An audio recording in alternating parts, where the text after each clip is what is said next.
The Voice of Peace, a presentation of the different Islamic perspectives. The Voice of Peace in bringing harmony to all mankind. The Voice of Peace, an information and education program. This is Najeeb Muhammad Razul, and welcome to the Voice of Islam for Southeast Asia and the Pacific.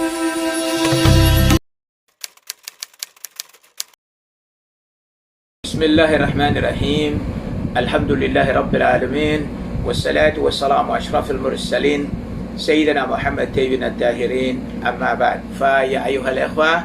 Assalamu alaikum warahmatullahi wabarakatuh. Welcome once again sa ating palatuntunang The Islamic Perspective.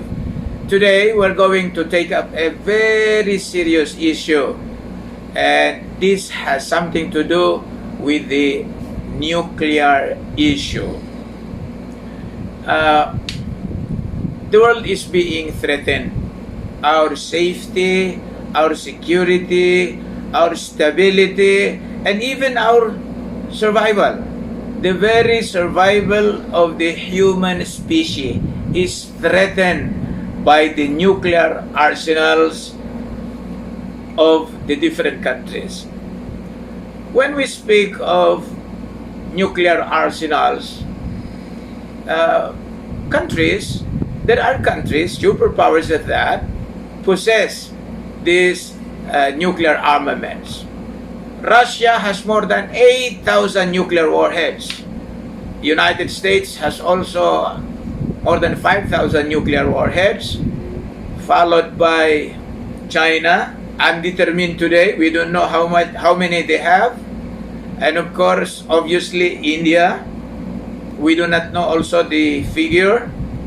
Britain has more than 3,000 perhaps, just like Germany, and as well as France. These are countries known to us to be the countries that possesses nuclear arsenals.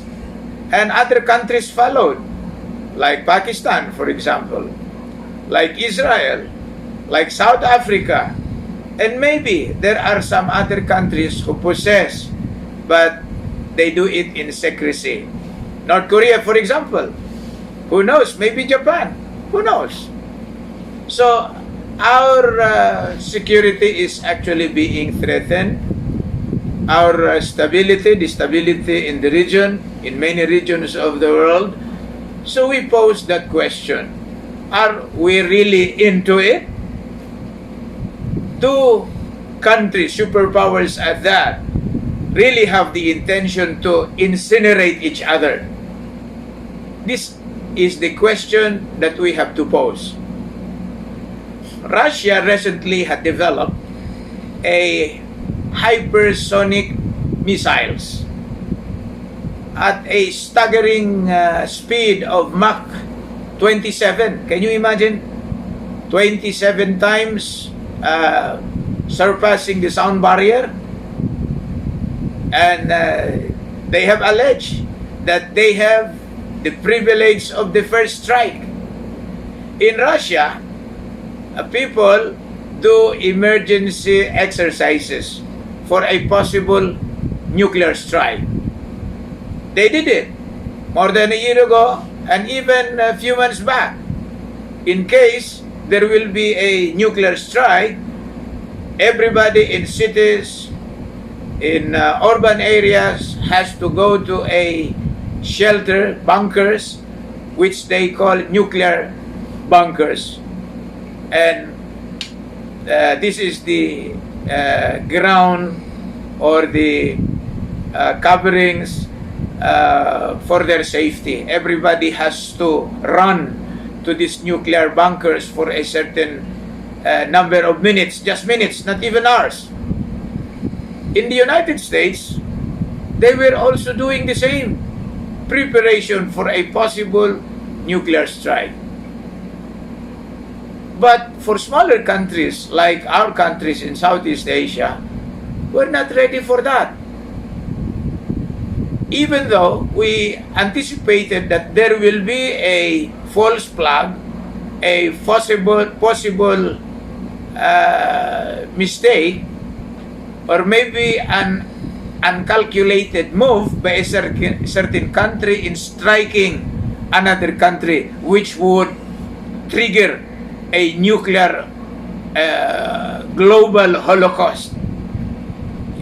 And we are told in the latest information we have that we are so close to a thermonuclear war. And if we look at the digit in the nuclear gauge, they say 3 minutes before midnight. What do we mean by that? 3 minutes before midnight. In other words, only 3 minutes to go before a possible nuclear strike. Allahu Akbar. Now, we're asking ourselves, are we ready for that? Do we have such an intention, really, to obliterate each other? Because obviously, every country will be destroyed mutually.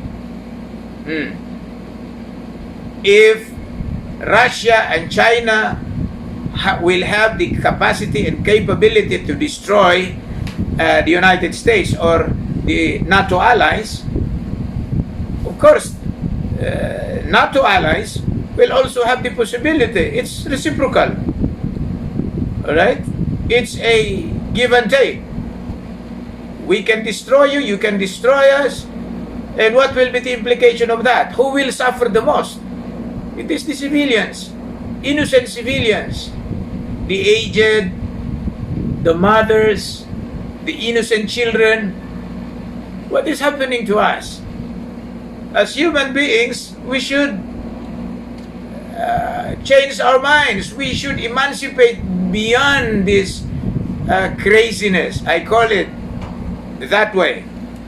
Because it is, in fact, imperative that all of us, especially those who have reached like my age, are looking towards the survival of my children as well as my grandchildren.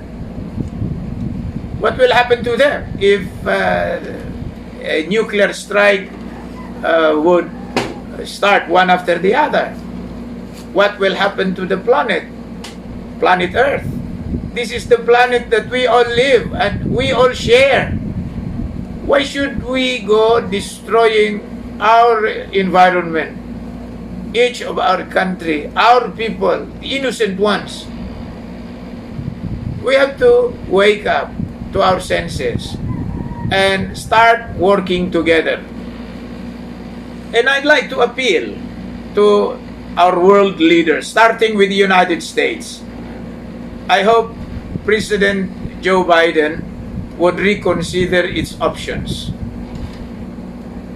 And of course, President Vladimir Putin of Russia has also to think about this. Think about our children. Think about our future. President Xi Jinping of China as well. Mr. President, look at your people. Look at the neighborhood. Look at our planet. And reconsider your decisions, your options. President Macron of France, sir, please reconsider your options. Okay? And President Angela Merkel, everybody in the United Kingdom should work together. Leaders of the United Kingdom and other countries,